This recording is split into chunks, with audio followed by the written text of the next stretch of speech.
Change the time.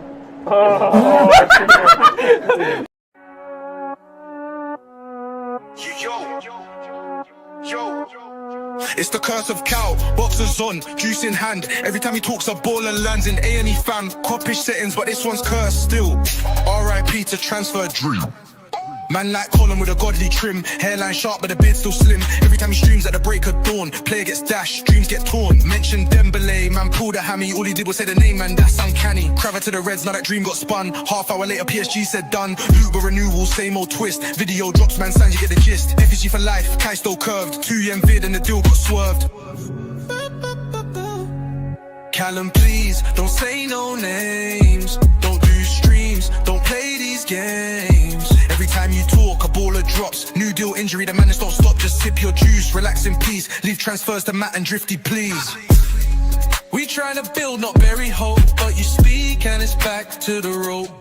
Cherky gone, just a whisper and twist. Next day he's on crutches, can't resist. Cinnabon shut down off one little trip. Now the whole high street's feeling a hit. Boxers on with a Diddy stream. Apple juice king, that's his dream. Kids on chores, Robbie with a mop. Stevie doing dishes, non-stop bop. Madness brews when he opens his lips. Said Ronaldinho ain't elite, that's a miss. Said Trent to mid, what a tactical shout. Now he's off to Madrid, Cruz phased out. Callum, please, don't say no names. Don't do streams, don't play these games. Every time you talk, a baller drops. New deal injury, the madness don't stop. Just sip your juice, relax in peace. Leave transfers to Matt and Drifty, please.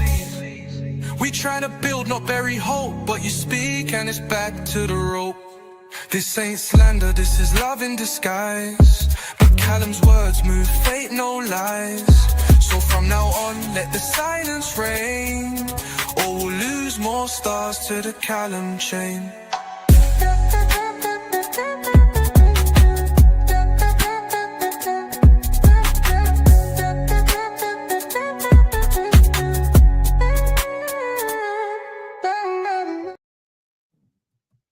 Bismillah ar-Rahman ar-Rahim. Hello everyone and welcome back to the channel. Welcome to another stream, ladies and gentlemen. Usually it's on a Friday night, but well, tomorrow night all hell is breaking loose because Chelsea are playing Man United. So we're gonna move it back one day to today, Thursday, and we're here to talk about transfers. We're here to talk about Liverpool's future. We're here to talk about a lot of things. First and foremost, big up to Terry for the raid. 500 people in the building. Make sure you guys are liking the video. Make sure you guys are subscribing. Big up to all of you guys as well, because we have hit 51,000 subscribers. So thank you guys so much. We keep growing with you guys' love. We keep growing with you guys' support, and we can only grow if you guys continue to hit the like button, continue to subscribe. You know, let's get the likes up early, man. Subscribe, all this. Let's go, man. Let's go. Come on. The more you like the video, the more this sends it to someone else's homepage and just helps us grow, and it helps us reach that next level. So I appreciate you guys always showing us love, and continue to show us love, please. So like, subscribe, all that good stuff.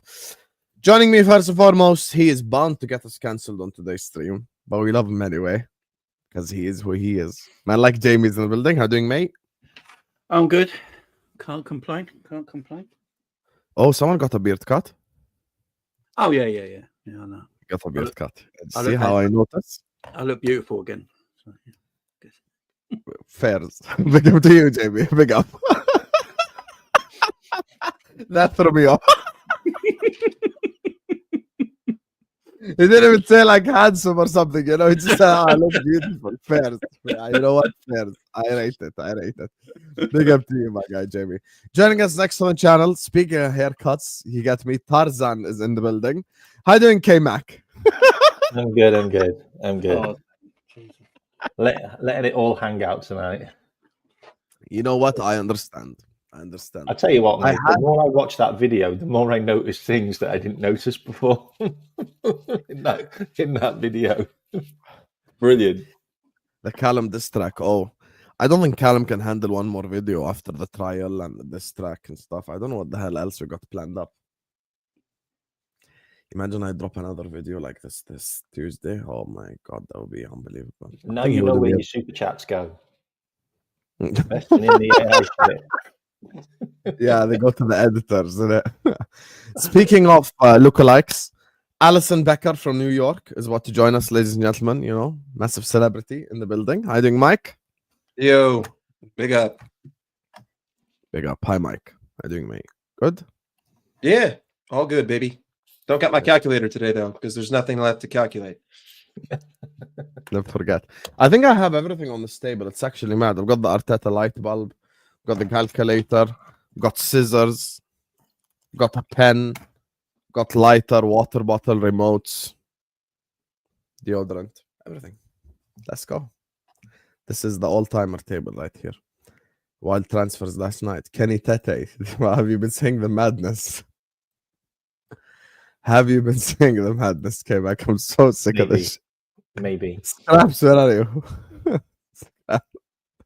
Oh, Scraps is coming for Mike today. Okay, he has a different target every stream. He has no. He's got an obsession, but it's all good. I thought the guy that Scraps disliked is Kmack.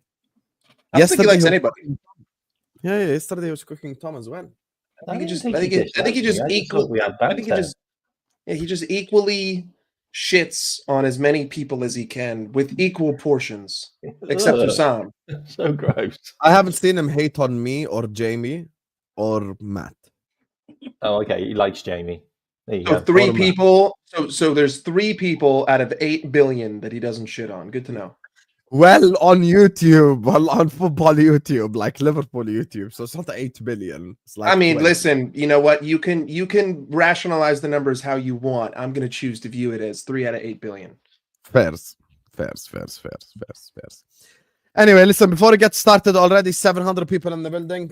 Jerry James will be joining us in a second as well.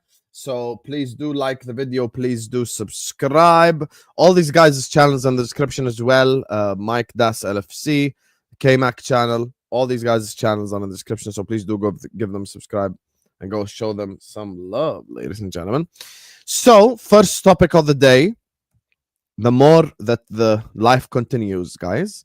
I'm gonna actually start off with Jamie on this one because I actually haven't heard your opinion and I'm very interested to hear your opinion on this.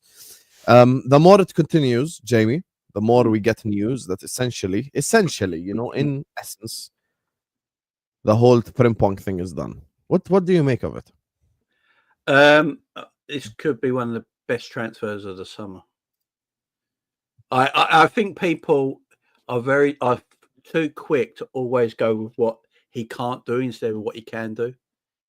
And apparently Slot really likes him. Now, obviously, he's played a lot of his career at right wing back, but he did play at right back at one time. We have to remember that. You know, he started there. He's played that position before. But let's not act like Liverpool are a defensive-minded team that have fullbacks sitting back anyway. We have fullbacks attacking. That's the way we play. It's the way a lot of top teams play, to be absolutely fair. They take more risk. The risk is in the reward and trying to win games of football. So they want that attack-minded sense there. I think he covers the whole right-hand side. You know, for 30 million quid, I know everyone go, it's a cheap option. There's better out there. Yeah, there's better out there like Hakimi and all that, but they're not attainable. They're not there to be bought. So I think this is a great bit of business that covers everything on our right-hand side. You know, Saga, is missing for a game, needs to rest, or when he goes to AFCON in January, you can play Frimpong right wing for a month. You know, play Conor Bradley at right back. You know, you got cover there. I think it's a clever bit of business. I honestly do. His pace, his techie.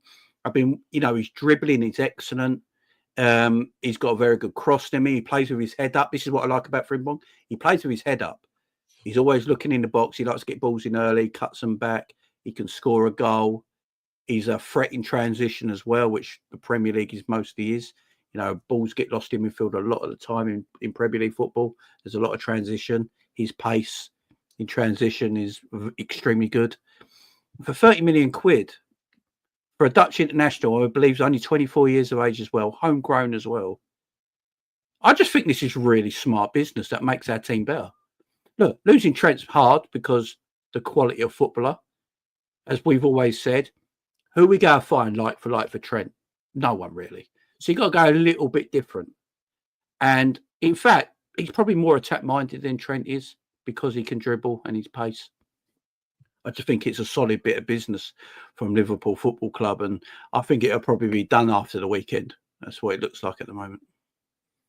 I don't think we have to, over analyze the transfer here. If you just look at Okay, we just won the Premier League, right? So what is one of the main criticisms that people will have of transfers? We don't want projects, we want ready-made. We want what will improve our team in the situation, what will make us go back to back. With that being said, how many right backs out there for a decent, affordable price where you're not breaking the bank on a right back are there available to get in this summer? Right? Like maybe some other people will say, well, I would rather have Anthony Robinson or I would rather have Hakimi. It's like, okay, but you're going to be spending double, if not triple, what you would be spending on Frimpong, who is a ready-made Bundesliga winner, perfectly capable right back, excellent pace. You know, he's been a professional for X amount of years. This is a shoe-in. Like I already have Connor Bradley, who's there for rotation. Even if Frimpong doesn't even like let's just say he finds it a little bit difficult to, get up to speed. Okay, that's fine. I have Bradley. Like I have Connor Bradley, who's played massive games for me. I don't need you to be 110% day one. I just need another right back who is of top 5, league quality, who has been there, done that, has won things, who can come into this team. And for 30 million quid, we paid the same thing for McAllister, right? And if he's even half of how good McAllister has been for that price tag, we will have absolutely no issues next season. Because to me, McAllister is like the best transfer that we have had for the last 8 or 9 years, or at least since I started watching football super passionately and, left the casual sense of the game. And if he's even half of that, we're going to be sitting here next year thinking, what a fucking steal, because 30 million pounds in this world of this game is nothing. Like that's pennies. That's pennies on the dollar. You see players of half that quality going for way more. So yeah, I got no issues, and it solves a problem, and we can just move forward. So my thought on it is slightly different to a lot of other people's. So you look at Arne Slot's team, yeah.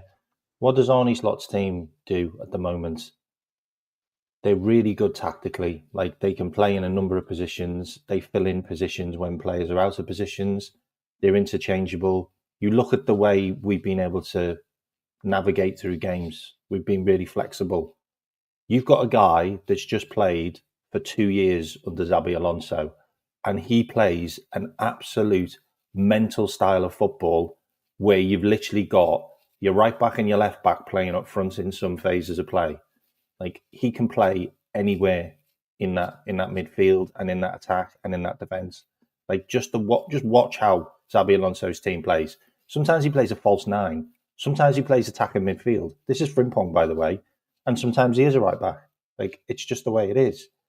But you're taking Trent out of a team where you're guaranteed at least 10 GA every single season from your right back position.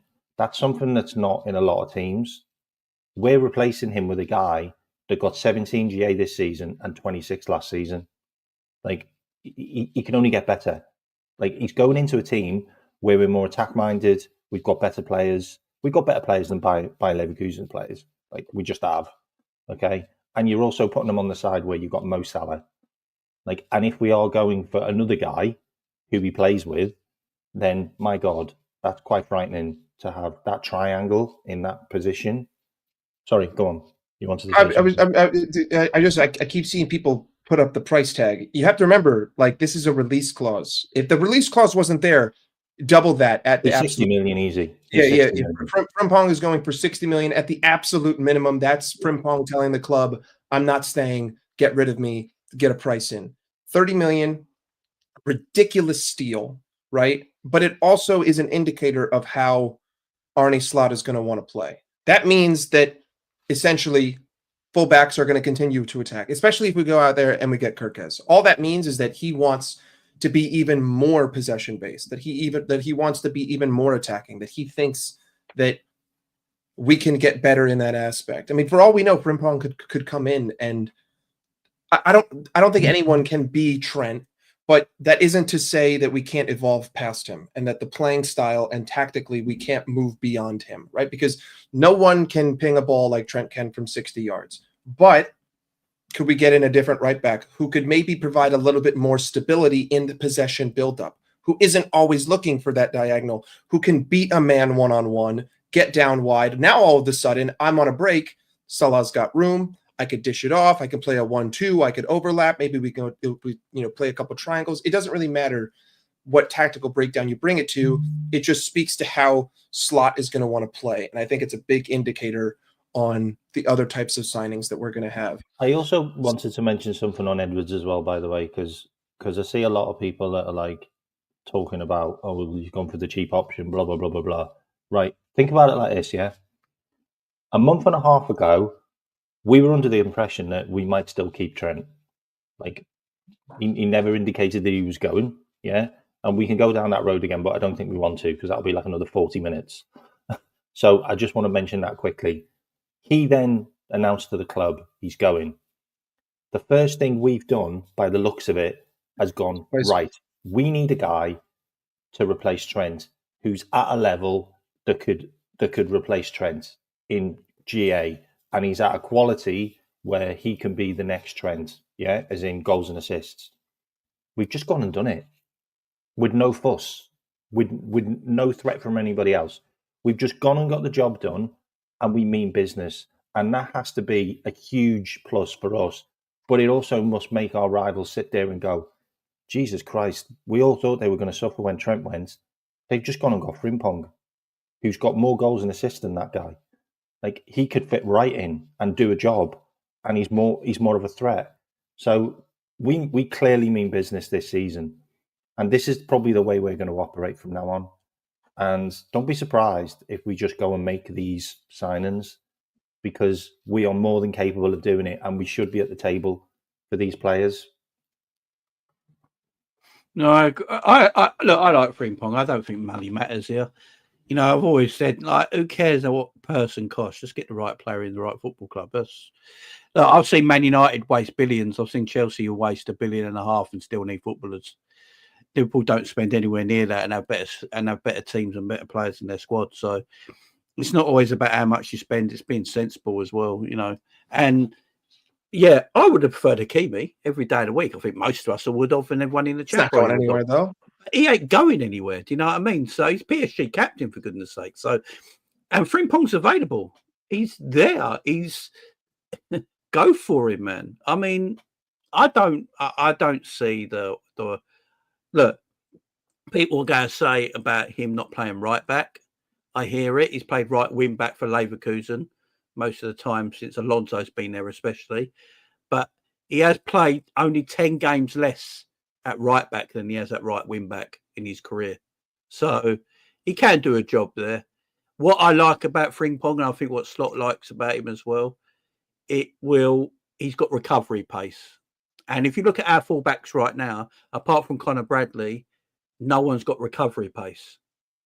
And if we're after Kerkez as well, who's extremely quick, by the way, as well, and athletic, he's got recovery pace. So I think Slot wants to dominate the possession higher up the pitch. But then, obviously, you've got to be aware that losing possession in risky areas of the pitch, you got to leave a lot of ground behind you. But if you've got recovery pace behind you, like Frimpong, like a Kerkez, like a Virgil, like a Kanate, you can take even more of a gamble. Plus, Frimpong it helps Mo Salah out massively as well, by the way, because he will take up space that will draw out fullbacks for Mo Salah to find more space in and side around the box. So I think I know people are talking about Mo having a great year this year. I think Mo can have a great year equally as good next year as well, because of the signing of Frimpong. That's what I believe, anyway. And if Frimpong does those overlaps down the wing, which we don't have a player that does that, by the way. Only Conor Bradley. Well, Kerkez got Mo in the hot zone. Yeah. Kerkez would also do the same, and that would lead me to believe that, like, I don't think that Slot is a fan of like long ball FC. I know that throughout periods of this season, we would sort of fall back on this long diagonal, try to create a one-on-one on either wing, and then create space that way. But if we were to get Kerkez and we were to get Frimpong in, that would tell me that he doesn't want to do that. That's not the way that he wants to try to break into the final third. He doesn't want to always rely on Virgil pinging one to Mo or Trent pinging one to Gakpo. he wants to see the fullbacks working with the midfielders, whether it's Kerkez with McAllister or whether it's Frimpong with Gravenberch, and breaking teams down with the ball on the floor. And that would be something that I would rather see, because then that creates more space for Mo. That creates more space for Luis Diaz.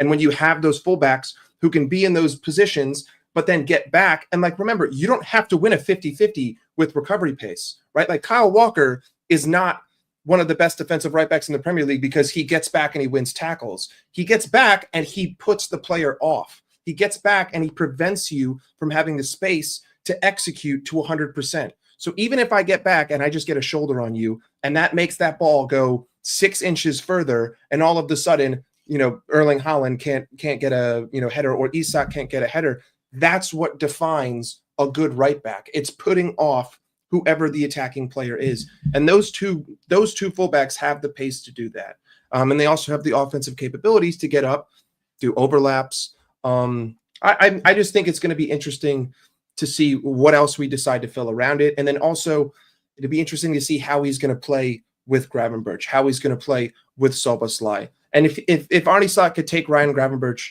and turn him into what he was this season, I've got no telling what this guy can pull out of players in terms of that quality right there, what he did with Gravenberch is unbelievable. Like, the thing is, and I want to say this, I'm so glad that all of you guys are positive about the guys. We have 1,000 people in here. We're only at 200 likes. Have some shame and decorum. Let's get the likes up. Let's get the likes up right now. This point right here relates to all what 3 of you guys are saying. And thank you, Fonzie, for being the first super chat to the stream. Sorry. He said the same people who say Frimpong is a right winger because he plays right wing back are the same people who say Dumfries is a right back even though he plays right wing back. Make it make sense. I know. Agree. Yeah. They watched Dumfries cook against Barcelona for like 2 fixtures, and all of a sudden Dumfries was the shit. You get me? And I think like that's the goals he's never scored, by the way. Yeah, exactly. Yeah. Oh, look who's here. Hello, Mr. Celebrity. How you doing, JJ, mate? You good? You good, brother? Yeah, apologies. I was caught in some traffic. Yeah, I'm here now. So big up to everyone. Big up to you, Jerry. Thank you. I appreciate you for hopping on. So the thing is with Jeremy Frimpong, I agree with everything you guys have said, and the most important statement is what Jamie said, which is we keep looking at what someone can't do instead of what someone can do, and I think that's the issue. Instead of us going like Jeremy Frimpong is gonna overlap with Mo, he's gonna dribble past a whole load of people, he's gonna be on the overlap, he's gonna whip the balls in for the striker to finish. We're here going like Frimpong can defend. Well, you cannot go from Trent to a defensive right back because I think that will drive us even more insane as a fan base. No, he doesn't need to defend though. All he needs to be able to do is cover space. That's literally it. All I need the right back to do is occupy space. Be in the right back position. Especially on counterattacks. Like, that's why I never gave Trent shit for the City game, right? Because everyone said that Doku cooked him. But he didn't. All he did was dribble past him and get to the byline and then do a cross to nothing because Trent was occupying the space that he should have. He was ushering him to the byline every time. He's like, listen, if you want to beat me down there, that's fine. You're not cutting inside. So beat me down the outside, get the dribbled pass stat, which is total fucking bullshit because it means absolutely nothing. And then the cross leads to nothing again. So this idea that like a good defender is someone who wins duels. I'm like, no, it's fucking not. A good defender is someone who occupies the space that they're meant to occupy to prevent the opposing team from having easy chances. That's why Konate is brilliant. That's why Virgil van Dijk is brilliant. That's why he never got dribbled past for that entire season in 2019 because he was always in the right space, preventing you from doing what you wanted to do. And that's what makes a good defender. And so I think as well, like with what we're saying, like regarding slot ball and stuff, I don't think we have seen slot ball at like its highest form yet. Like we haven't seen like slot ball. We may have seen one game, maybe 1 or 2 games. Yeah, but we haven't seen it like in its prime. No. If you would like the way that he would like, because he still hasn't had his signings as well. And today, we were linked to the player I've been talking to you guys about for probably like the last week and a half, which is Wharton. So I think there is a serious interest in Wharton, and let's see if that happens. I don't know if it will happen or not, but there's a serious interest in him. And with the way that Frimpong allows you to operate from an offensive perspective, yeah, he might get cooked like what? Like I said, even if he gets cooked like once every 5 games, like the other 32 games, we're gonna cook the shit out of opponents. You know, so like the guy offensively provides so much that I'm willing to live with the fact that he might get cooked every now and then. And as a matter of fact, there's something that I always say, and you know, this is something that I always come back to, and I think it's very relevant to this conversation. You ask people who's the best right back ever, they say Dani Alves. You ask someone who's the best left back ever, they say Marcelo. Some people say Roberto Carlos. Some people say blah blah blah. I get there might be someone who says Philip Lahm, or I get it, but most people, I'm saying, would say one of those names, and all of them are forward-thinking players. Like literally every single last one of them is a forward-thinking. Like I still remember Pro Evolution, like Pez, the game 15 years ago, when he used to load up as Barcelona. Dani Alves used to be so high up the pitch, you had to like physically like go into the formation tactics thing and bring him back. He was so high up the pitch. It's the same thing with Marcelo. Bro, these guys used to get cooked as What well. about Zanetti? But What about Zanetti? I would say Zanetti is more like all-rounder, to be honest with you. I'd say Zanetti is more How like many goals? Yeah, I think he's more of an all-rounder. But anyway, point is, I just think my back is fucked from the back injury at the gym. So I'm just getting a thing sorted. Anyway, as I was saying, hi guys. As I was saying, I think all of the forward-thinking players like that are looked at as fullbacks are always regarded higher than the ones who are more defensive-minded, if you would like. So I love this transfer. I really do. I really like it. And for that much money, it's a steal. It's a steal. JJ, what have you got to say on this? Because you haven't spoken yet. On Frimpong, yeah. I'm happy with it. I'm happy with it. I don't think I don't really get the idea. Look, I mean, look, there's 2 ways you can look at defense, right? Just echoing to what Mike said. You can look at it from a perspective of, oh, there's someone that's just like Wan-Bissaka and they're lockdown defenders, right? Or it's players that force the opposition winger to have to defend because of how good they are. And ultimately, if you look at the best teams in the world right now, in terms of if you look at how Balde plays for Barca, how, you know, Hakimi plays for PSG, Trent when we've had him, flipping Cancelo when he was in his form. I mean, any type of offensive, DeMarco from Inter Milan, any kind of offensive fullback or the best fullbacks that are about at the moment, Alphonso Davies, they're all forward thinking because what they do, they ask the question of, that's fine, I'm going to vacate that space. But if I get the ball, I can cause damage. Salah, are you going to drop off with me? Are you going to go and defend? You actually invite more pressure by having a defender that just stays right connected to the defender and is like, yeah, go on and attack me. And ultimately, I know people wanted that from Trent. That invites more pressure. And I think people need to understand that with Frimpong, there will be many games where the ball goes over into that right channel and he's not in position because he was just attacking with the ball and the attack broke down. He's played the pass into Salah miscontrolled it, or whoever, Sobosai miscontrols it. All of a sudden, that ball just goes straight into that area because these are professionals and they're going to target that area. He's not going to be able to defend. But what he does is when he's on the ball or when he moves up high up the pitch whoever, Madueke, Neto at Chelsea, are you gonna follow him back that way? Because you're gonna have to. Because if you don't, and he goes and scores or gets his assist, which he's proven that he can do, right? You got 30 GA or something like that in a season. That then causes problems. So for me, look, I'm happy about it. To be fair, I'd be happy with any fullback that Slot gets because I still don't know what Slot type of player is. So it'll be interesting to see what types of fullbacks we go for. I'd be interested to see as well whether Frimpong's an option at right back or whether he's coming in as a starter. That'd be interesting because you just don't know what the discussion was. You look elaborate on that. So if this is a Slot signing, so Slot saying, I want this player, he probably comes in as a starter, I believe. But if this is an FSG type of signing where they've looked at it and thought, oh, cheap release clause, opportunistic signing, he wants to come to Liverpool, it might be a situation where Slot's actually, no, I've got trust in Bradley and Frimpong's the alternative. And again, it's for them to battle it out. But we still might see Bradley start the season at right back, and that's something something to consider. I'll be interested. I think the second statement you made regarding battling it out, I think that's what's going to happen at the start of the season.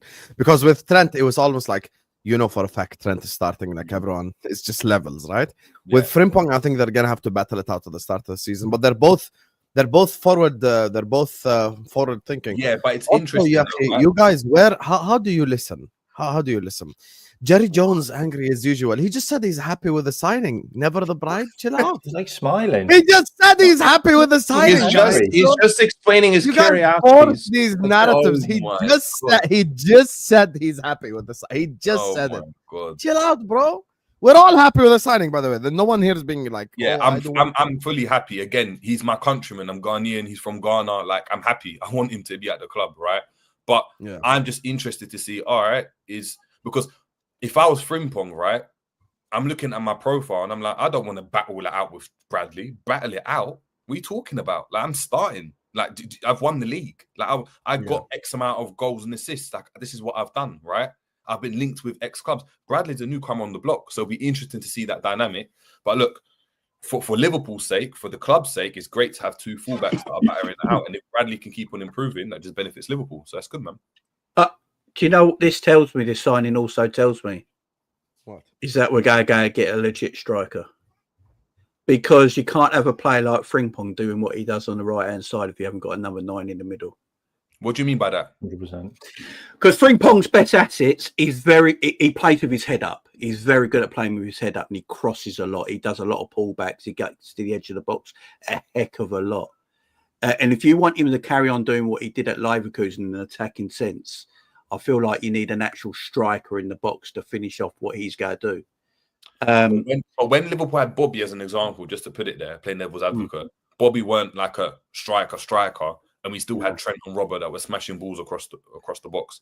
And Frimpong gets more goals. So that's why I'm interested to see why you think we need, like, again, I want a striker. I want an Isak. I want a Joker. I want a name. I want an Osimhen. But we'll be interested to see what happens there. But I wanted to know why you think that. That's just how I feel. The way, the way he crosses the ball, the way he loves pulling balls back on the edge of the box as well, and his pace, his aggression. I think it'll help the team get more goals. Also, it'll help Salah obviously find more space, because Salah, if you're doing this, you're hoping Frimpong's going to attack the fullback, which will get the fullback away from Mo, which hopefully means he can ghost inside the box a little bit more as well, which his numbers could still stay pretty high as it has been this season in that case as well, because we've seen what it's like with Mo. He gets the ball, everyone goes, because he's the danger man. So if you've got someone like Frimpong who's running at your pace, and pace kills, we know this is what it is in football. Yeah. Defenders hate pace, they can't stand it.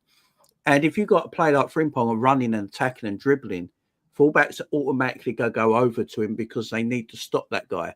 But then you can't stop him and Salah if they're on the same side. That's going to be extremely difficult to do. So the pace is the bit that's the thing when I look at it, I'm like, that's why you need that, because if you've got pace in your team, right, from a defensive point and an attacking point, it's the most lethal weapon you can have. And if you can use it correctly in terms of third man runs, and runs into the box and getting past your player and speed with the ball, it just means that your transitions are quicker defensively and offensively, and you can just break teams open. Like even the run that Bradley made for Diaz's goal, where Szoboszlai got it ultimately. That run that he made straight, just that made it in the middle. You don't do that, you don't get the chance. Yeah, exactly. If you don't have that run with that intensity and that power, then do you know what I mean? So having a Frimpong there, like, I'm happy for it, man. I'm really happy. It's crazy as well, because like people think Bradley's fast. Frimpong's like 3 kilometers faster than him. That's a lot. You know, I was actually surprised the other day when I watched Conor Bradley how quick he actually is. I know he's quick. He's a quick. Because he's quite gangly, isn't he? He's not tall, but he's not short. Do you know what I mean? He doesn't look like he's an athlete, does he? He doesn't look like. That's why he's getting muscle injuries. By the way, the club are looking into that is because of the way he runs. Yeah, that's the reason why he's getting muscle injuries. That's come on. The club are looking into that next season.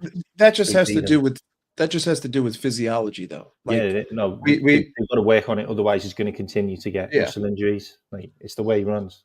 But what do you mean? What do you mean? Work on what though? It's so basically he's overexerting himself too much in games too soon, and they've got to rein him in. They're going to have to rein him in games. because he's busting himself too much in games, which means he's injuring himself. He's actually injuring himself by the way he actually runs in games. I've never heard of someone with pace. I've heard obviously Look into it. Seriously. I've heard them get hamstring injuries, of course. Like if you've got speed, your fast twitch fiber muscles, you're more likely to get injured. But I've never heard of, like, I've never seen Walker pace himself when he was been at his best. Do you know what I mean?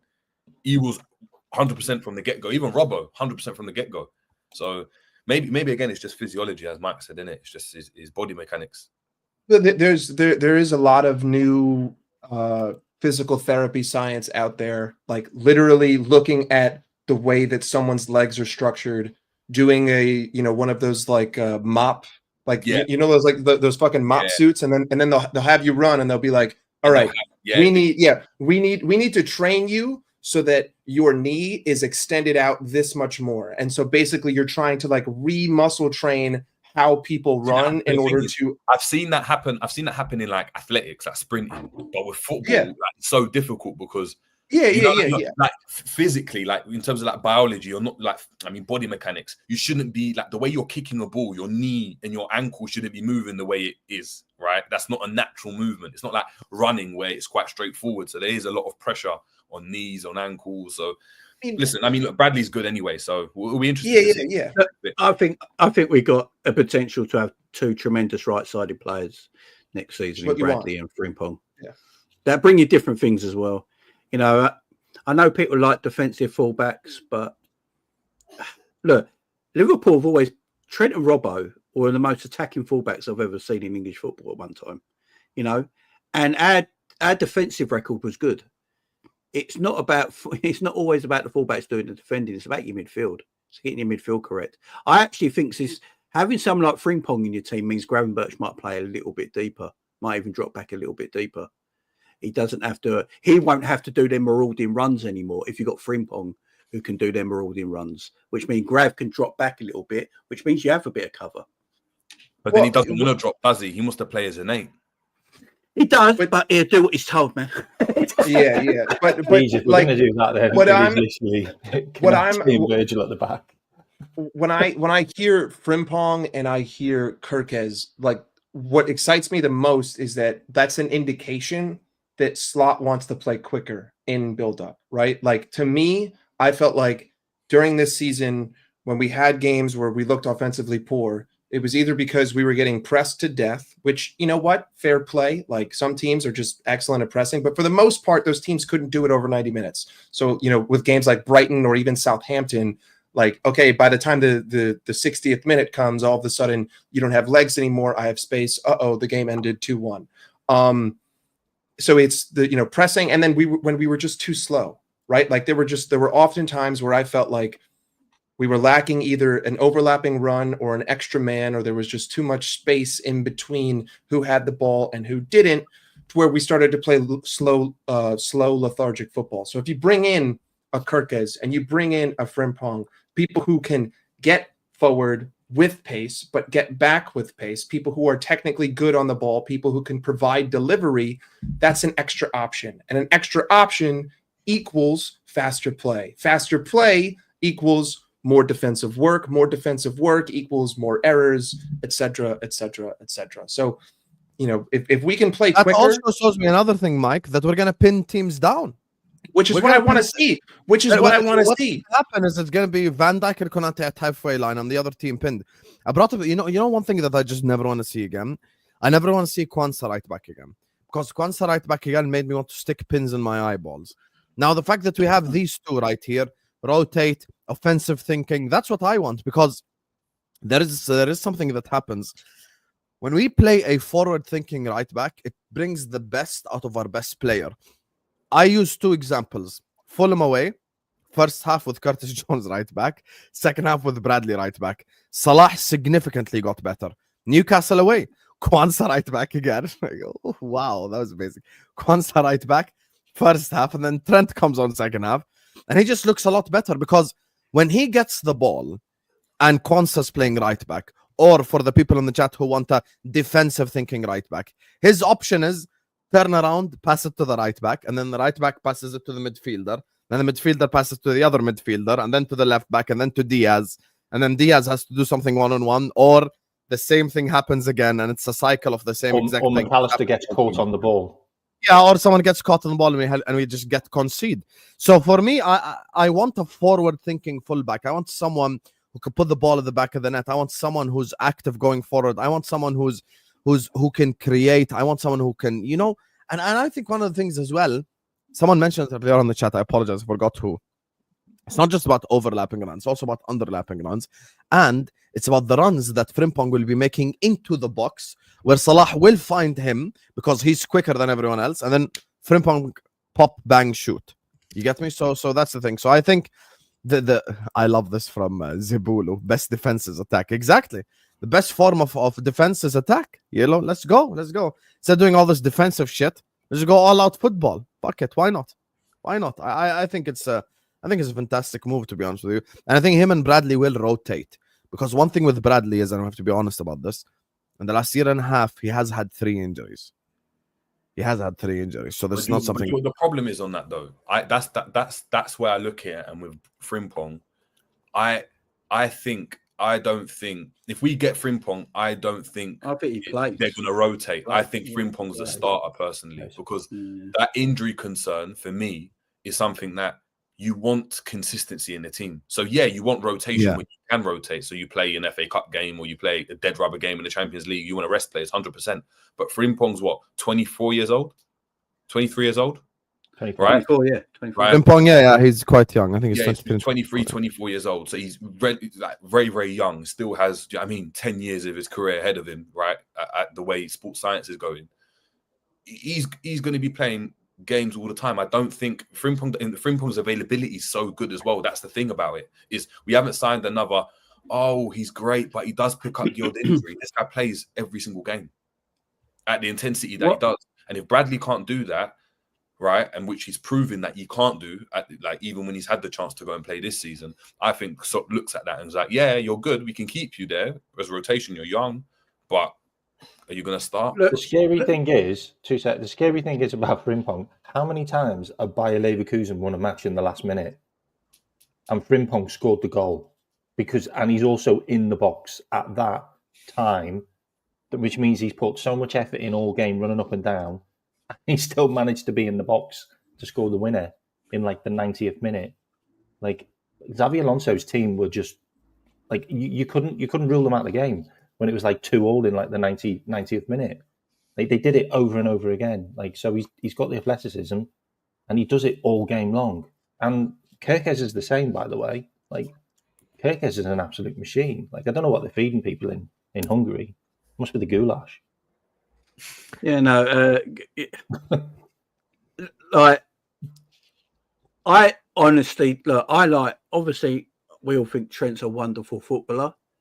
I don't know if Slot felt like we did for Trent. I don't know if Trent was his kind of right back. I honestly don't, because apparently Slot's been talking to Frimpong for a while. These conversations go back 6 months apparently, when he was last at Anfield and he was looked around the training ground. So these conversations have been going for a while. I know a lot of people keep saying about maybe changing formation. I don't see us playing three at the back. We don't need to. When you've got Virgil and Konate as your centre-backs, you honestly don't need to change formations. You really don't. They defend high. Look, Konate and Virgil have had prime Trent and prime Robbo going up and down 100 miles an hour, full attack-minded fullbacks, most of their careers. Now they're going to probably go and get it again. Look at the best teams. Look at City back in the day. What is it with City? Wasn't it Walker and Mendy? Pure pace going the other way. Pace is the thing. And like everyone said, we needed pace in the wide areas, and everyone just assumed it was going to be wingers. Maybe it's going to be the fullbacks. That's where we're looking at. Do you guys think? Yeah. Do you guys think? Just thinking, because even this season, right? Whether it's Bradley or Trent's played, it has kind of been a lopsided type of back three, because Robert hasn't been as gung ho. I mean, he tucks in a little bit. Certain times he is, but he's been much more narrow, right? Yeah. He's just been whole. Central. Konate is obviously all across on the right hand side. It ends up looking like a three at the back anyway. And yeah, Trent's positioning is a bit different to Bradley's, but ultimately they're not in the back line. So I'm thinking, if Frimpong's the one you get, do you get Kerkez as well? I'm not saying we do, but do Liverpool look at it, or does Slot look at it? Yes. Yes. Hold on. Or does he go and get a Hatto, or go and get more of the centre back type of left back that's real Guardiola? We can. Both of them can happen, but Hato, listen, at this moment in time, respectfully, I would say this. I think Andy Robertson is not even like a top 10 left back in the league. Like, he's not even top 10. No, he's top 10. I mean, no, he's not. Can't. No, he is not. That's not even. No, he's like. Not. You want me to name you 10 better left backs?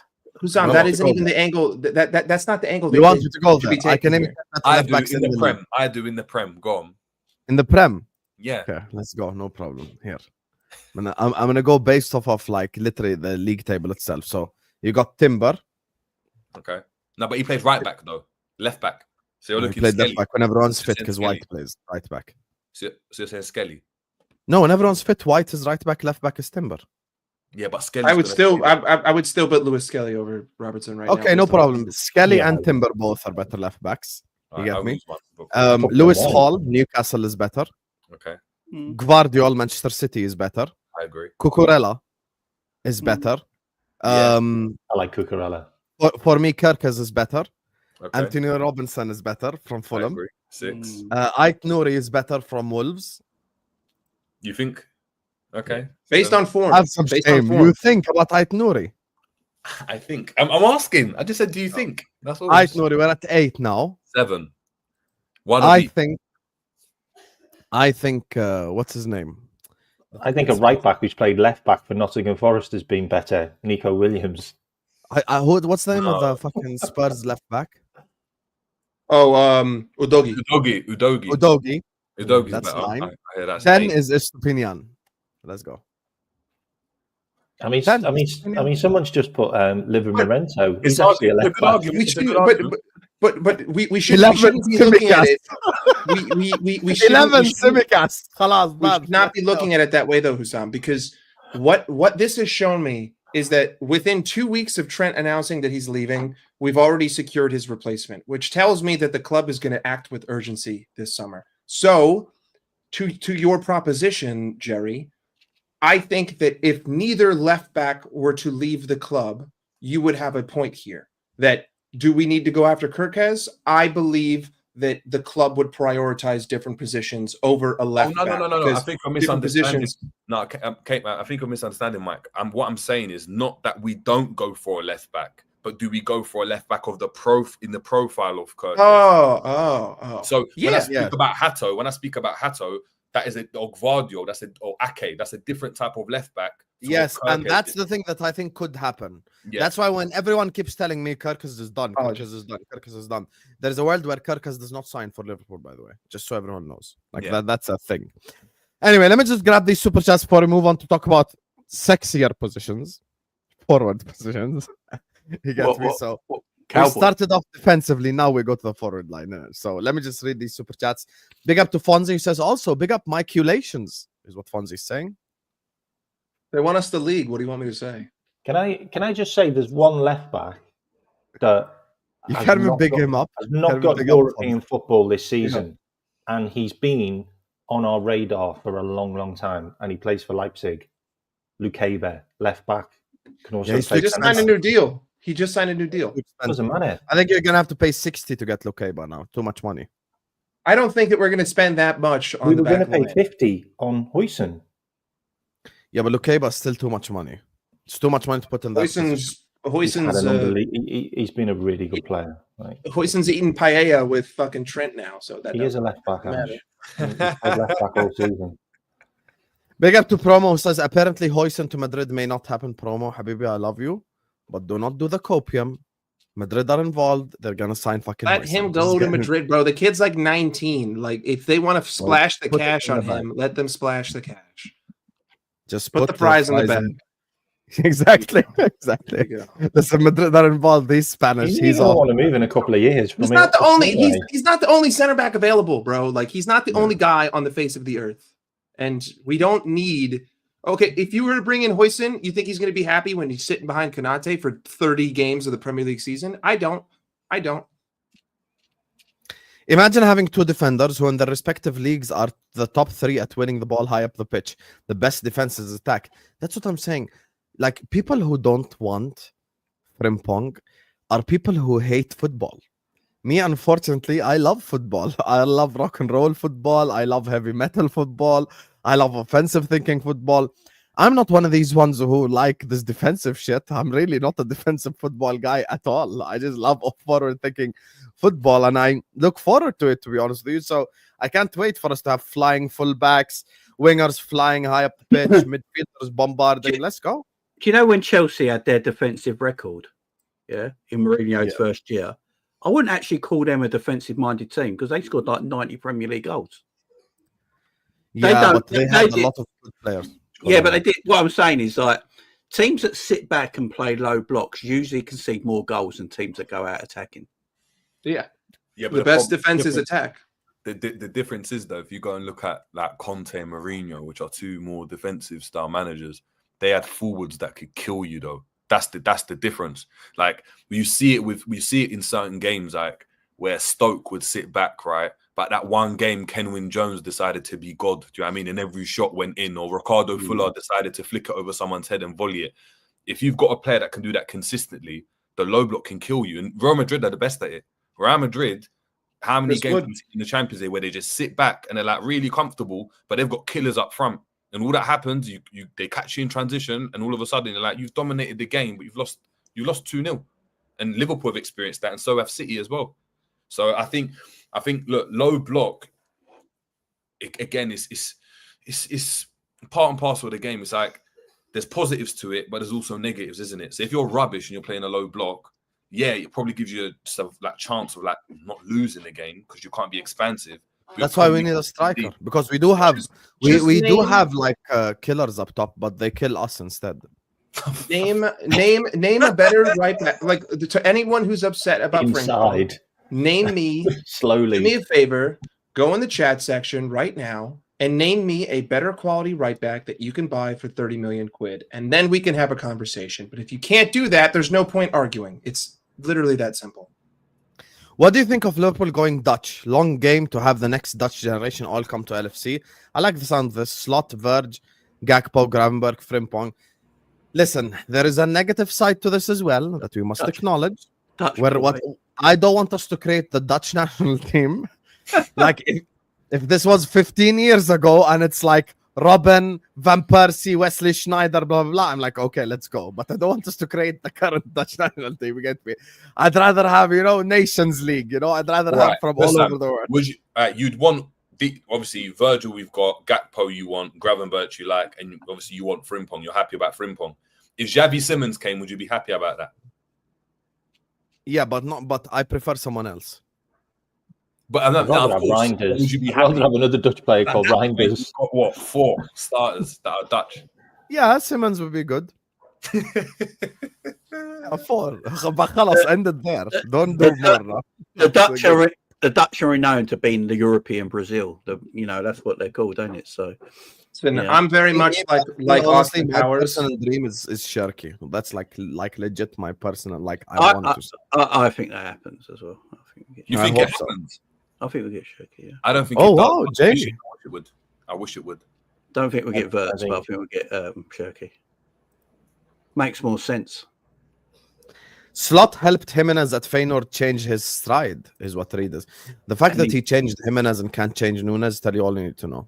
Yeah, and he's still shit. We're not having this conversation, bro. The guy's leaving. Just look at Mike. Look, your inner love for him, you can never hide. I don't have love for him. I don't want this to turn into a 45-minute Darwin Nunez debate. We all know we need a striker. Always come back to defend. We're gonna have that party. I'm not defending him. I don't want this to turn into a Nunez out debate. He's leaving. Let's just talk about him. I didn't think he was invited. This isn't okay. Now you're gaslighting. Now you're gaslighting. Now why are you smirking? You never smirk. You've never smirked once in your life. Well, we caught you out. Yes. We caught you out. I don't like Darwin Nunez. I liked him, right? Past tense, grammar, English grammar. You can't just get rid of emotions, Mike. You can't. Emotions don't go. Because there's more. All right, Mike. How shit this Nunez is the question. This is the question we need to ask Mike. Do you wish him the best when he leaves? I don't care what he does when he leaves because No, he's that's no a longer my lie. player. You're going to be watching with this eye. No, This I'm not. guy's No, gonna no, this I'm guy's not. I don't watching watch me. other leagues. I do not watch other No, leagues. do what he'll do. Do what Mike will do. Mike will come on the channel and be like, guys, look, like whoever we sign, he's having a bad run of form. Be like, guys, look, Nunez has gone to Saudi and look, he's scoring goals. Maybe I don't give a shit about Darwin. Let He him scored go 40 wherever. goals for Al Go Ahly, get it man. back. Let's The only thing I wish for for Darwin Nunez is wealth You got and a special happiness. name for him. Wealth and happiness. I Arnaz. wealth and I happiness. hear Darwin Nunez, Big up wealth, Promo happiness. says when Pep signed Walker, you're never going to beat the allegations. When Pep signed Walker and Mendy, he dominated games, is what Promo is saying. Yeah, he did. He did dominate games. You know, so I look forward to us dominating in teams and just spinning them down, man. Allow the defensive shit. It's fucking 2025, man. You would argue that was Man City's best 11 as well when they had them two fullbacks as well. I think Cancelo was way better. Yeah, but then even by the way, Cancelo is closer to Frimpong than anything. Yeah, so Yeah, in terms of They're goals, both dribbling fullbacks. Dribbling. By the way, Cancelo got roasted on a regular. They don't have defensive right backs now. I don't remember the last time City played with defensive right, unless it was out of necessity. Like unless they had to take a center, back or something. Yeah, but that's because Ake has to play. Even Guardiola gets a lot of goals, by the way. Even Guardiola, fantastic. very good finisher. Lukeba is a center back. He's played 4 games in 2 years at left back, is what Ash is saying. Lukeba, guys, the Lukeba train.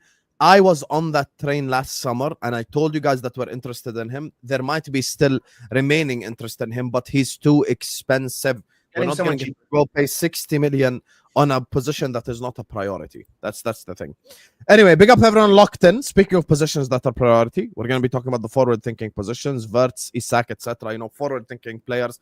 Something a bit more sexy for us to discuss. Big up to everyone locked in. Make sure guys are liking the video. Make sure guys are subscribing to the channel if you're ready to do so. Everyone, please hit the like button. Everyone, please subscribe right here, right now. Let's go. Let's get the likes up. Go subscribe to all these guys' channels as well, because we have 1,200 people in the building, guys. So let's at least get to 500 likes, 600 likes. It's a free button. So, forward. Hi, Callum. You good, mate?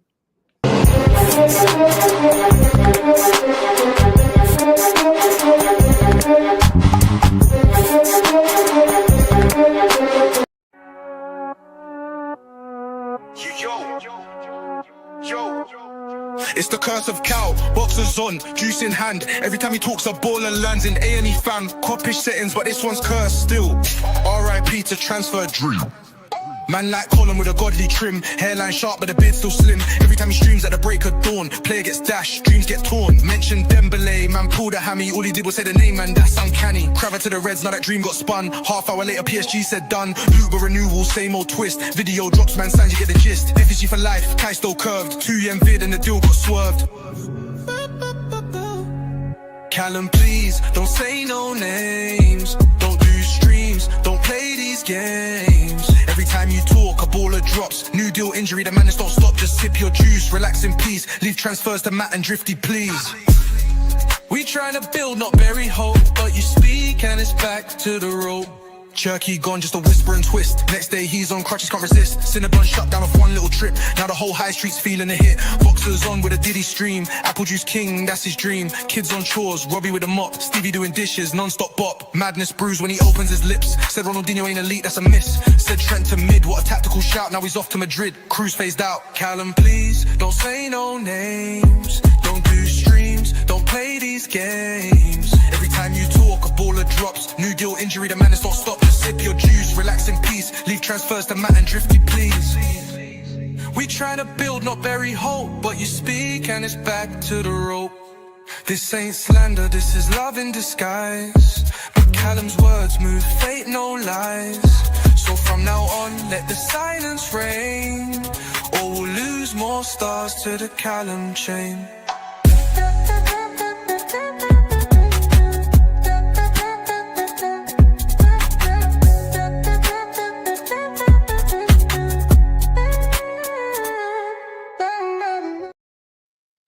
Love you, Cal. Incredible, mate. I've got to say, man, that's incredible. That is the first time I've seen that. Big up Sharif.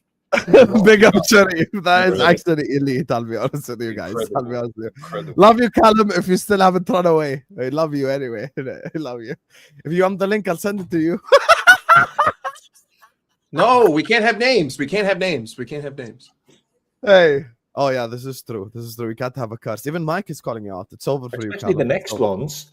Yeah. Definitely not those. Anyway, I want to start off this section with. Let me start with Kmack this time. The whole Wirtz situation.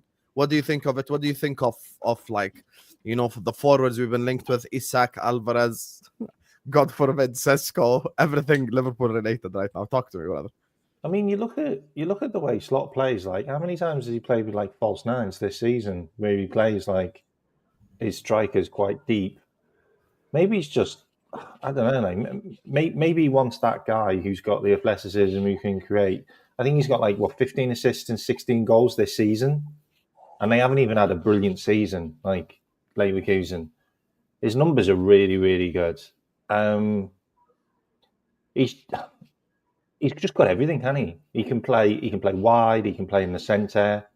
He's very, really injured. He's just an all-round player, that can also get past people, and he's also got an eye for goal. He's got an eye for a pass.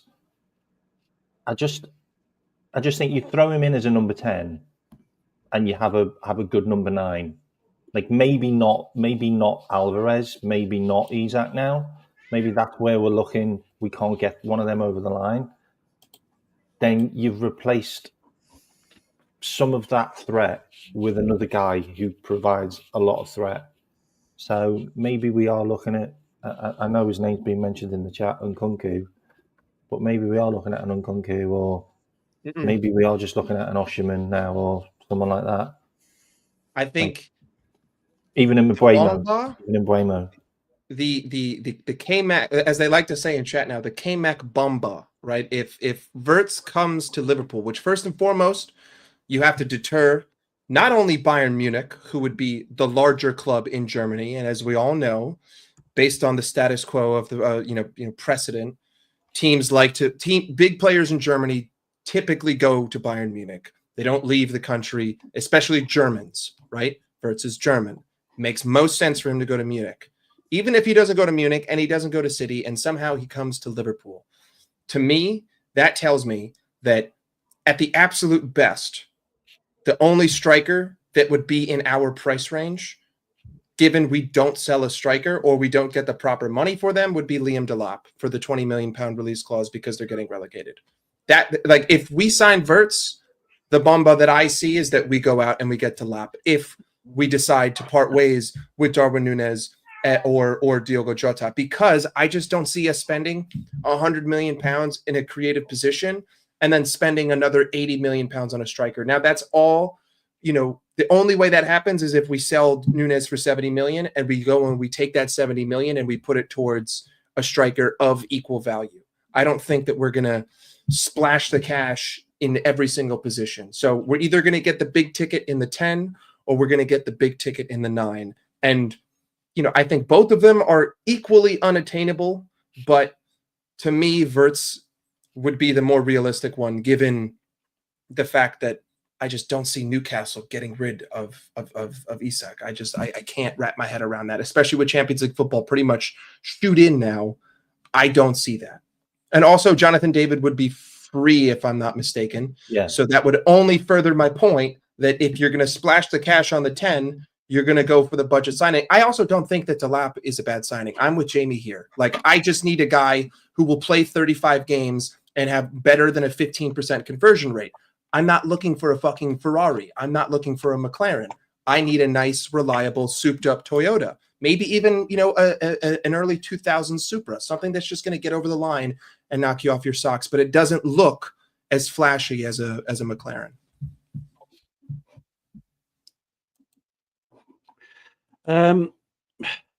Look, the Wirtz thing ain't going to happen, so let's just leave it there. And if Liverpool were after him, I spoke about this earlier, the amount of money it would cost means you're not going after a striker, which means you'd probably play Wirtz in the false 9 role, which you could see could happen if you got Frimpong and Saga down the right-hand side. and Diaz and Gakpo off the left. You could probably do that 2-10 thing that Slot's done a couple of times before, where you got that 2-10 thing of Szoboszlai and Wirtz. You could experiment with that. I think if you look at it, Liverpool are the third wheel in this whole deal. I think Bayern Munich is the obvious choice because Bayern Munich usually get the best Germans in their league. That usually goes to them. It's a thing they've always done. I think Man City are far more advanced in the deal than we would be. I think they've been actually properly speaking to him for quite a while. I do believe Liverpool has spoke to him. I do believe Liverpool have made things, but this is where everyone goes a little over the top for me. You know, when David Ornstein puts out his tweets and everyone puts out tweets, not once has it said Liverpool are going in for him. Not once has it said Liverpool go buy him. Liverpool are just eyeing him up. They're looking at him and window shopping, because I think what Liverpool are trying to do is get all their ducks in a row. They're looking at players, at quality footballers. They're making sure they have conversations with them first, and then they go look at who to go and get, then who to go after. So, like with Frimpong, apparently we've been talking to him 6 months. Now it looks like they're going for him. With Wirtz, we're the third wheel here. I don't think it happens, because if it did, Liverpool still need a left back, still need a striker, unless they play him in that false nine position. So, yeah, I'd rather Liverpool go and buy a striker, go and buy Osimhen and go and buy Shirky for the same price as Wirtz. Do that. Quick question, yeah. Jamie, 1 second. Jamie, welcome to the train. Oh, yes. I'm all for that. Ryan Shirky, let's go. Ryan Shirky Army. Everyone really who's on the Ryan Shirky Army, I love you all. I love the Ryan Shirky Army. That guy has created most chances out of any under 21 player in Europe, including Lamine Yamal. That's the FSG signing. Including that guy. That's the FSG signing. Ryan Shirky technique. 12 goals, 19 assists. Done. Yes. In 42 games. His technique is next level. I must say something. If you tell me right now, you can drop bomba money on one position, I am completely dropping it on the striker, because there is a massive difference in quality when it comes to strikers in terms of money. Delap 30 million. Let's compare two scenarios here, right? Wirtz 120, Shirky 20. Delap 30, Isak 130. The difference between both of them is 100 million. Where am I going to get 100 million more worth of performances? If I get Shirky and Isak, bro, you know, can I say something? I don't even want a left back. It's okay. Run Robertson and Tsimikas again. If you bring me Isak and Shirky in the same team, I am winning everything. Do you understand? Do you understand, just from a football perspective, that triangle right there? Salah on the right, Shirky in the 10, Isak up top. We are going to eat teams alive, bro. We are going to destroy them. We're going to bury teams at Anfield. They're going to get buried in the ground. It's going to be over for them. So if we sign Isak and we pay less, because I'm going to say this, I think the difference between like an Isak and a Delap is way bigger than the difference between a Shirky and a Wirtz. Way bigger. But the price tag does not correlate. Like, is Shirky in truth, we're saying, right? In an objective market where Lyon are not going to get relegated and shit isn't hitting the fan over there. Most likely, is Shirky worth 20 million? No. Is Wirtz worth 120? No. I think in an idealistic, realistic market, Shirky is worth like 50 and Wirtz is worth like 80. Okay? That's just like what I think. Like, that's like, I think Wirtz is worth 80, 90, Shirky is worth 50, 60. The fact that we have the chance to sign Shirky at 25 and he has the most chances created out of any under 21 player in the entirety of the continent is a madness to me. We have to go get that guy. Can I just mention something on Wirtz, by the way, which is really interesting, because this feels like a similar scenario which happened with Dominik Szoboszlai. If you remember correctly, we were speaking to Leipzig about the deal for Fabio Carvalho to go to Leipzig on loan. I don't and we found out, and we found out about Szoboszlai while we were there. You know, you want to know something, Annie? I really want to get back on. I'm just chilling, man. I'm just chilling. Annie made like his YouTube debut on this channel. I need to get you back on the streams. Hold on. Can I tell you the Jamie relationship with Soboslai? Jamie's relationship with the Soboslai is week in, week out, depends on the performance. So if Soboslai plays That's like my shit, wife, to be fair. Oh my god. if Soboslai plays like shit, I'ma just ignore. If Soboslai plays like shit, this guy will come here and tell you the only reason why Soboslai starts is to make the woman moist. Did you not make that statement before? Yes or no? Be honest. Yeah. He has made that statement. That is Week, and now watch. Week that Soboslai play well, he's like, Soboslai is the reason that the system works. Soboslai works really hard and he tracks back and he helps Bo out. Soboslai's my guy, man. My guy. That's Jamie's My guy. relationship with Sobo. That's literally. All right, it. quick Okay. question. So sorry I brought up Soboslai. but this feels like a similar situation where we've gone to Bayer Leverkusen about Frimpong, and we might well have found out something about Wirtz that we didn't know, and there may be something that we could actually get done, and this could happen a lot quicker than anyone even thinks, because it's happened before when we've been negotiating about another player at a club. I think it's like Bellingham. Yeah, but Kmack, for the price, right? Like, I would rather take, because first and foremost, if Wirtz was to come in, But we don't know he's 150 million, mate. We don't know that. Okay, No, but we do know that. Kmack. Ignore, We're gonna have to hold on, like Hussam. 120 minimum. Ignore the money, right? Let's just say it's like, you know what? Let's just be insanely, delusionally optimistic. Let's just say we get it over the line for 90. Let's just be idiots here and say 90 million pounds, we get it over the line. Regardless of that, I now have to unsettle my midfield that just won me the Premier League. One of those guys has to go. Soboslai, it's either Soboslai or McAllister. Gravenberch is not getting out of this team, right? The only people that get rotated are McAllister and Soboslai. So one of them has to go now, right? I just spent 90 million on that position. Everyone knows that I don't have a number 9. So I still have to figure out that number 9, right? But now I have to spend less on it. The number 9 is the more important problem here. I don't care about opportunistic signing. I agree.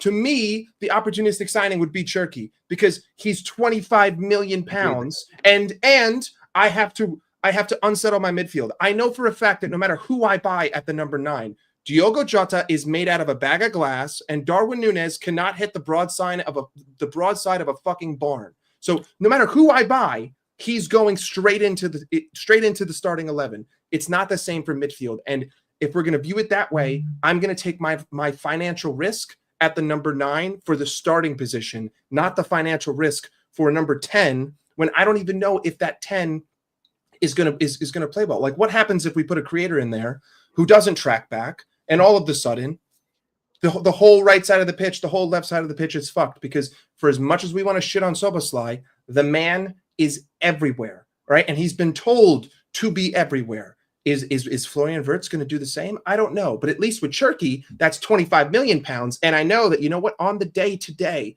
I think that this 25 million pound guy creatively will do more for me than Soboslai would defensively. And that's only 25 million. All right, quick question, yeah. The best team we've seen this season, right, are who? Who would you say? Yes, I just read that Callum chat. Someone just read something about Callum. I mean, honestly, in my opinion, it's Barcelona. But all right, in your opinion, it's Barcelona, but a lot of people say PSG. Inter Milan. Yeah. Oh, by the way, both are very similar. But Both are similar, right? Yeah. PSG do not. They have a striker on the bench. They had another striker in Colomwani that they left, right? So Ramos and Colomwani. They are playing Kvaratskhelia, Moussa Dembele, and Barcola or Doué or whoever else, whatever you fancy on the week, right? Is there a situation where Liverpool might look at it and think, Wirtz can be that player where he can play centrally, he can play left. We've seen this season where Diaz, he can play centrally, he can play left. And then you've got Salah that makes runs centrally and, you know, he's a goal scorer and he can play on the right-hand side. Does he look at it and think, I want a fluid forward line that could just pop up anywhere, as opposed to we're going to have a number 9 and play with this number 9? Because even like a Jota, for how he played, play like a 9. He didn't play like a 9. He didn't. When we had Nunez, yeah, he played like a 9, but Jota didn't. Jota at times was next to the DM receiving the ball. Diaz, when he played there, right, played as a DM. He didn't put Gakpo up front and just say, yeah, be this target number 9. Maybe we don't go for that archetypal, target striker like a Delap or something. It might be a Wirtz or it might be a Cherky or someone of that ilk that is a bit more fluid. And you look at it and you're Okay, like, so you're saying Wirtz plays left wing, which is what Callum is saying. no, I'm saying Wirtz can play He as could. a false 9 or He's saying Wirtz would be in there and everyone would be interchanging. and they'll be in the chain. So he'll be If in you the we look don't at, have if you look at a- PSG, But the Wirtz could problem play the with that, Dembele role. one second. The problem with that is the technique levels is just levels below. That's just the truth. No, but Our But you- forward line do not have. Think about this. Why can Doué, Barcola, Kvara, and Dembele all interchange? Because they're all very similar. They're all elite dribblers. Finishing is probably their weakest aspect at PSG. We all watch PSG. You know, them is a lot. it's not. They're Like, not mad finishers. Finishing is probably their weakest aspect. That's why they can all interchange. They get past players technically efficient.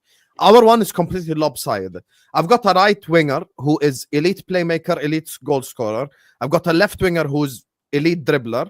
Yeah, The other left winger, not really elite at anything, but makes very good runs.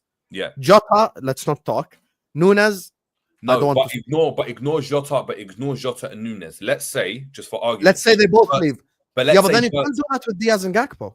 No, but let's say the line is Diaz, Wirtz, and Salah. Diaz. We've seen it this season. He can play centrally and he can play on the left. Oh, Regardless you're of- saying Wirtz false 9. Wirtz false 9, Wirtz float roll. into the left, Wirtz Free roll. float into the right when Salah comes inside. Free Just roll. Wirtz in the team. Just Wirtz. And you in have Szoboszlai in the 10. Then you have Szoboszlai in the 10 that does the work, right? And when you look at it like from that perspective, right? If they decide to go down that route, because I heard somewhere, I don't know who it was, but it was slots inspired by PSG or whatever it is, right? If he's inspired by PSG, he looks at it and is like, oh, for me, the best team that I've seen in Europe, right? From a defensive standpoint, from keeping the ball, has been PSG over Barca, over Inter, just all round, right? They haven't got they've got 2 strikers and they will let one of them go. They're not playing Ramos at all. They bring him on when they need something, but then again, they don't look at it like that. So maybe Liverpool look to go and get Wirtz as opposed to Cherky. Again, I want Cherky, but maybe Liverpool go and get a Wirtz and say, hey, we get Delap because he's on a cheap, release clause, and he's the one that comes off the bench when you need a target man because his conversion rate's better than 20%. Alan Nunez, right? He beats Nunez. As Mike said, It would need to be better than 12%. The way he just dropped that bar sorry, as well. better than he just- 12. So One-liner, cheeky let's say- one-liner. Let's say I said Delap the goes same up thing to 5 minutes 15.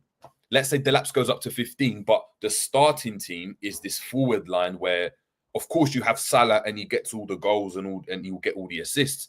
But now Salah's got the ability to just float centrally and just stand there for a bit and do the Messi thing where I'm just going to stand and wait for the ball to come to me as opposed to standing out Now you're wide, cooking. which I criticized him for because now you've got movement from other players. Just putting it out there. Well, Maybe Now you're cooking. You want to know how that works? I'll tell you how that works.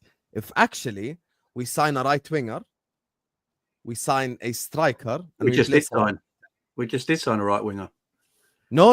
I'm saying play Salah in the 9. And Yeah, the 10. We did just sign a right winger there. And the 10 Paper's not Right. signed yet. Paper's not signed yet. Remember, guys. Frimpong. No. He's a right winger as well. Let me just tell you this. This Oh, is the how I difference. envision us replicating PSG. Dembele in that formation will be Salah, because what did PSG do now?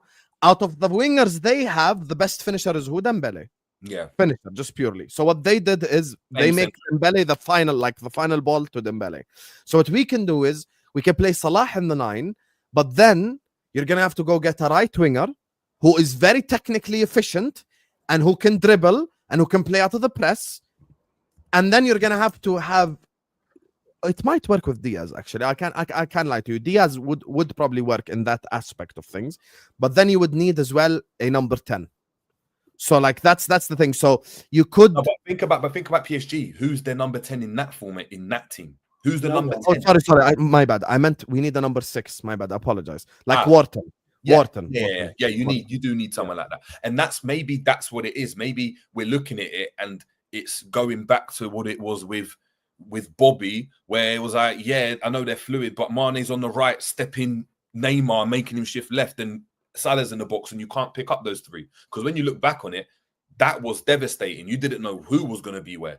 Yeah, of course, they started in certain positions, but I remember Salah making runs on the left-hand side and scoring goals that way, and Mane on the other side, and Bobby on the left. It was just so fluid. And if, again, hypothetically, if Wirtz, Diaz, and Salah click, right, as a three, if you can get that middle component to click, I know Mike's spoken about it, the one that glues everything together, all of a sudden, Diaz becomes a better player, and Salah, all those passes he makes, all of a sudden, they're goals. Do you know what I mean? So his assists go up. So, well, what's our most fluid attack right now? Gakpo, Diaz, Salah, isn't it? And that plays quite a lot. And that he plays that quite a lot. It's what I said earlier with Wirtz. If we are looking at Wirtz for that money, it might be to play as that number 9, false 9 sort of player. You know, so maybe that's the way he's looking at it, because all the strikers out there, apart from the elite ones, are quite meaty for me. So, I mean, the best Liverpool that I've seen in my lifetime, the best Liverpool attack, our striker was not an out and out number 9. It was Bobby Firmino. Like he's not a traditional striker. He's not a target man. He's technically gifted. I mean, he can score a goal. He can score a no-look goal, but he can score them from all over the box, and he can play anywhere on the field. So if that's, you know, what Arne Slot is thinking of, I think it makes perfect sense. But I still think it's just, to me, it's not a tactical question. It's a financial question, right? It's just, okay, you want to go for him. You somehow convince him that Bayern Munich ain't the move. You convince him that City ain't the move. That's fine. You spend X amount of money. Okay, but I still have other holes that need to be filled. We still need to, you know, if Darwin Nunez goes, that still means that you need to get another number 9, because you can't have one, right? Like, I mean, maybe if you want to have the whole front line just be Wirtz, Gakpo, Diaz, and Salah, but I'm sorry, and Jota, I still think that you need a 6th guy there. But then again, I could also make the argument, what about Jadon Danns? Maybe he stays. Maybe he all of a sudden is a part of that rotation. I don't know. So look at it. So look at it like this. Look at it like this. Okay, so we're talking about financial being a problem. You've got Saudi Arabia that want Nunez. You've got Saudi Arabia that want Diaz now. There's a potential 135 million. Diaz can't leave. Diaz cannot leave. And if Wirtz comes, Diaz cannot leave. No, he cannot leave. There's a possibility maybe one or two of those go. Jota maybe goes. You're already talking about some of the midfielders. So you've got Morton. You've got maybe Doak goes. You've got maybe we'll get 25, 30 million for just our goalkeeper, who's a backup goalkeeper. You know, there's plenty of money that we can get off player sales. Like, and we know how shrewd Hughes is with selling players right now by some of the player sales that he's already made. So I don't think money coming in is an issue. If the club invest 150 million, just say 150 million, we've made what 100 million in the Champions League, potentially 150 million in winning the league, and then we've got obviously money coming in from the Adidas deal. Why can't the club throw 150 million just that player sales alone, and then we obviously sell our own players? We could potentially get. We're gonna make a lot of money through sales. No, I'm not talking about it being like an affordability thing. Like, I've always been someone, we're the 6th richest club in the world. We should be able to buy Flortian Wirtz if we want to splash the cash. Yeah. It's more about where's everything being distributed, right? Like, if we spend the money on Wirtz, okay, what's the new budget for a striker? I don't think we're getting a new budget, by the way. I'm saying that now. Well, Wirtz would technically be. Yeah, I don't think we're signing that midfielder that we're thinking about. No matter how you play him, but it's just like, if we get Wirtz, I still think if Nunez is leaving, you need to get a number 9. I think Delap would be the very clear thing here because of the fact that he would be 20 million. But it's just like, that's just the questions that I have when it's raised with Wirtz, because I think that tactically Arne Slot has proven that he can take any player of quality and he can make it work, because he's done it with this team. I mean, he turned fucking Endo into, a little, niche legend in the fact that he comes on, that the game is over because he does his job and he picks up a yellow card and it's fine. No one has any complaints about Endo anymore. Everyone was all up in arms last season when we signed him, and now all of a sudden, he's our Japanese warrior and everyone loves him. Endo time. Exactly. So I don't have an issue with that. It's just what's the new budget for everything else? Because I still think that we need a center back regardless. Like, you need a left-sided center back. Even if you sign Frimpong, you need someone who can be alongside there with Kwanzaa, because Joe Gomez is leaving. Yeah, you need cover for Virgil as well. Like, exactly, because Gomez is out and Kwanzaa. Listen, still young. I like his Gomez ability on the ball. As well. Kwanzaa could get sold. Elliot could get sold. I didn't mention those three. I don't think Kwanzaa's going to get sold. I think Jerry, the whole PSG thing. I'm thinking about it a little bit now. I think we would need to change like 2 more players for that to work. I just don't see it working, man. Just don't. But like, why not? I don't. Reason why I put it there, right? Liverpool this season, if you just look at it, right? People don't expect Salah to drop off, and even if he does, you don't expect him to drop off massively, right? It will be another season under Slot where you expect everyone to start to understand the system a bit more. So your Diaz's, you always hope to improve year on year, Gakpo to improve year on year, Salah to stay relatively similar stat-wise, and again, he's not doing as much defensive work, so he's going to get his numbers, right? Liverpool scored the most goals in the league. So ultimately, goal scoring isn't a problem. Even though there is an argument to say it's dominated by Salah, it's not a problem. That's the problem right there. No. Remember when we played the double 10? Remember when we played the double 10? Jerry, but this is just pure technique issue, though. No, but I'm looking at it from a different perspective. Technically, who do we have that's Dembele, Doué, Kvara, Barcola? I'm going to be there. Wirtz, if he comes into that team, for me, is arguably even better than some of them, right? If he can have a better... I agree. No problem. Arguably. But talent-wise, he's on that level. For me, Diaz, talent-wise, is on that level, whether it's consistency or not. But then you have Gakpo as well, right? Yeah, he's technically sound. We'll never deny that about Diaz. Technically sound, both of them. And then you have Salah. If what you need in that middle is someone that can glue that together, because right now, it's very lopsided where Salah's doing everything, and then you need to have runners. Hence why I spoke about Gakpo being effective, because he can just run off it, right? But Diaz wants the ball to feet and Salah wants the ball to feet. When you've got a mix of 3 players and Salah mix are running behind, but Wirtz pops up on the right-hand side and then Diaz comes centrally all of a sudden, it causes mayhem because it's chaos. And they will be able to go and do it. And I think the fact that Slot has used Diaz centrally this season is evidence to say, of course, Jota hasn't been great, and obviously Nunez hasn't been great. But Diaz started on the left and then he moved centrally, right? There's a reason why Diaz was moved centrally, because he has the ability to go and play that role. But it's about confidence, it's about consistency, and that's another discussion. But when you're just talking about raw ability, Diaz at his best can beat anyone 1v1, anyone in the world at his best. Yeah, this is true, but that's why I said Diaz is technically efficient, but the others, we can't. Yeah, but then you have Salah and then you have Wirtz. Look at that front 3. I think you're overlooking, like, we don't need, like, this team doesn't need to be as technically gifted as PSG. Like, you don't need step overs, you don't need one-on-one duels.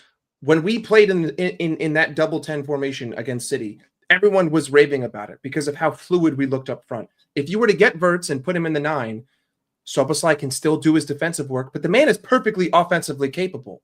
It's just right now, the way that Szoboszlai is holding bench. I promise you. Okay. Regardless, if Wirtz was to come in at the number 9, that means that Jota or Nunez are not playing, which means that Diaz is on the left and Salah is on the right, which means that the midfield is unchanged because Wirtz is playing ahead of Szoboszlai. And if Wirtz just spent his whole time at Leverkusen playing in the 10, that means that he knows how to occupy both those spaces. So does Szoboszlai because of how he plays for Hungary. Now, all of a sudden, there's more fluidity there. Yes, sure. Because maybe Szoboszlai on a 100%. Szoboszlai makes the running behind. Wirtz comes into midfield. They can both operate in we don't have a finishing problem. You guys are saying Liverpool City away, basically. But instead of Curtis Jones, Wirtz.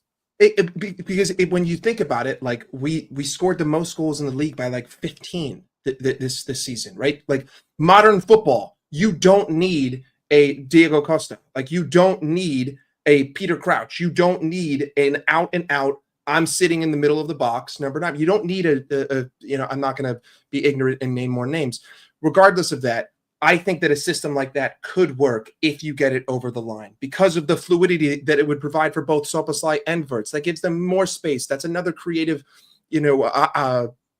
another creative outlet in the center of the park You that guys gives Mo never- more space. And everyone has to remember, right? When you compare like Nunez as an example, when he's getting chances. Big up, Jamie, if you have to go. Appreciate you. Thank you so much. Big up, Jamie. But how many Big up, times have Jamie. we gone and seen guys, right, where Nunez gets the ball and it's a chance, or you've said to Sam, Salah's created so many chances, but we've just missed it. All of a sudden, you've got players now that you know are technically efficient, right? We've seen it with Gakpo and Diaz. Their numbers have gone up this season, regardless of what anyone thinks of them or what I think of either of them, right? And then you have Wirtz there, who you know is technically sound. You know he's just not going to miss an open goal. He's just going to slot it into the net. And all of a sudden, your numbers start to look a bit better. And now when Wirtz all of a sudden says, you know what, I'm going to come into midfield to go and get it. Szoboszlai now, because he's played that role as a 10, as a this, and he's done it this season, he makes a run in behind. I think, me personally, the only position that would be looking to go and get in midfield as a midfield option would be a DM. Because based off the fact that he wanted Zubimendi last season, and that's the only profile I know and player and position I know that Slot has wanted in the past. And obviously Frimpong he's had to go and get. But other than that, we don't know what a Slot player really is, to be fair.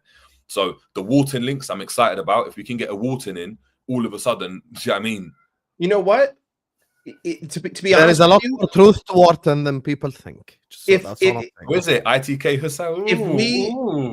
if we brought It depends in which Wirtz- direction we're headed in. It's just so many fucking. You know what pisses me off about this transfer window, Jerry?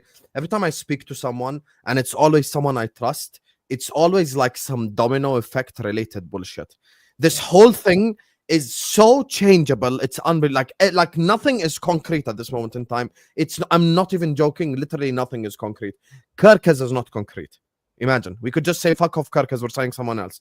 That's how like inconsistent this window is. We could legitimately sign anyone. Like legit Let me- anyone. Everyone is open.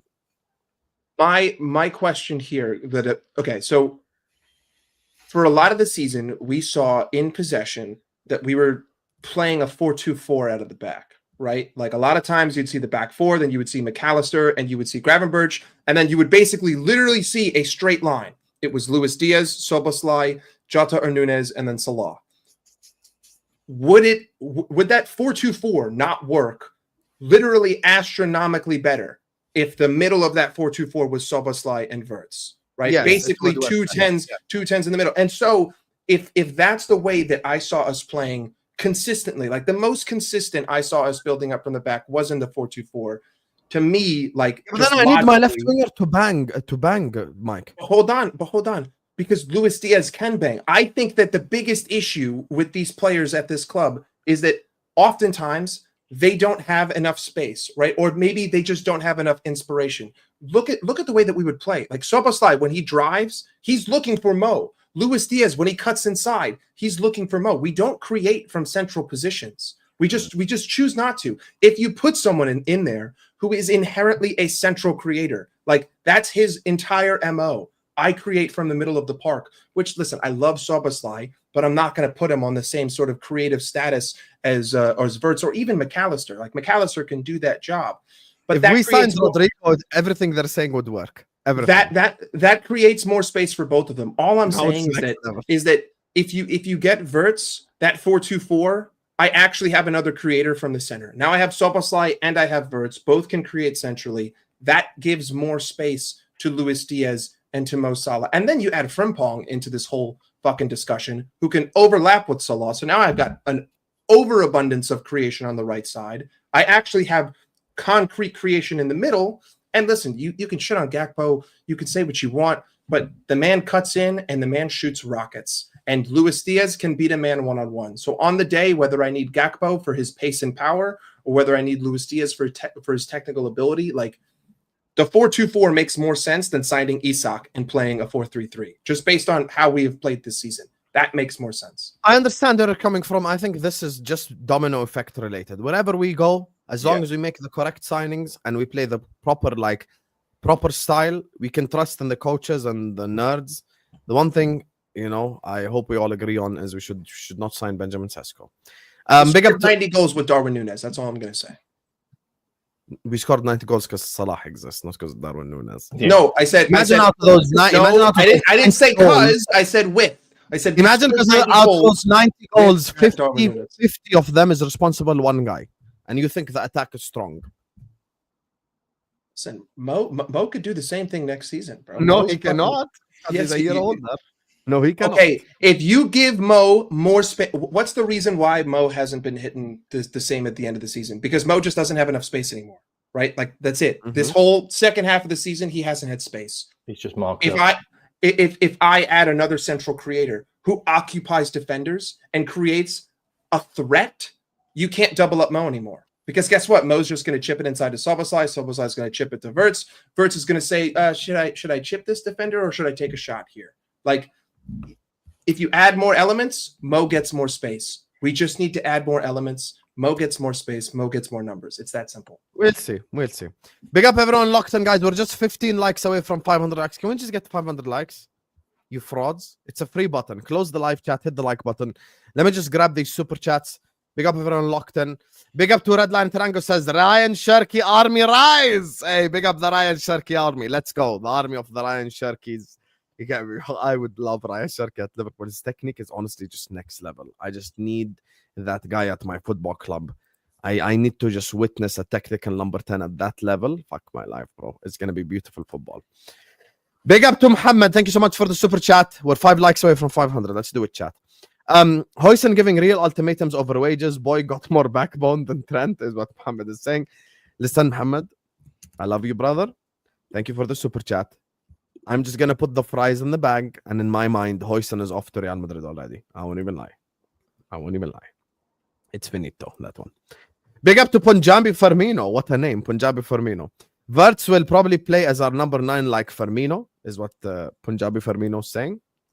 Listen, I know you've listened to our conversation over the last 20 minutes. I do believe that can work, but it depends on the profile of the left winger. It depends, like it's a systematic thing. But I do think it can eventually work. I won't even lie to you. Thank you so much for the super chat, brother. Big up to Muhammad who says Wirtz works hard off the ball, averages 11.6 kilometer per 90, more than just a luxury player, to be honest. Yeah, I don't think Wirtz is a luxury player. I don't think Wirtz is a luxury player. I think Wirtz would operate well in terms of hard work and stuff like this. And he's technically very sound as well. So, yeah. By the way, after all this, I believe Wirtz is just headed to Bayern. So we need to put the fries in the bag. Big up to Midun who says, I also think Alvarez works. Oh, Alvarez definitely works in the PSG system. Yeah, he works. 100%. Everything Jerry described with Julian Alvarez would cook, bro. Because Julian Alvarez is a winger and a striker and a number 10 all at the same time. Because he's just technically superior. His first touch, his creativity, how he opens up space for others. He's way too intelligent for me to say it would not work. 100% it would work. 100% it would work. Anyway, guys, we have hit 500 likes. So thank you guys so much. Obviously, the Liverpool show is usually on a Friday night, but we had to do it today because tomorrow we have all hell breaking loose with this Man United Chelsea thing. You get me? So big up to all of you guys. Thank you guys so much for joining us on yet another stream. Appreciate all the super chatters. Appreciate everyone who's shown us love. Jerry James show in the description. Go give him subscribe. Mike Das LFC, Jamie Phillips' channel in the description. And this stream is going to take you over to Kmack channel. He's about to go live in 19 minutes as well to talk about Liverpool related activity. So we will be redirecting you over there. I'm going live now, mate. I'll go live after this straight away. Going live now. So it's going to be redirecting you to that stream right now. Liverpool FC latest news, Frimpong, Wirtz, Konate. So go watch that on his channel. Show him love. And see you guys later, man. Peace out. Love you all.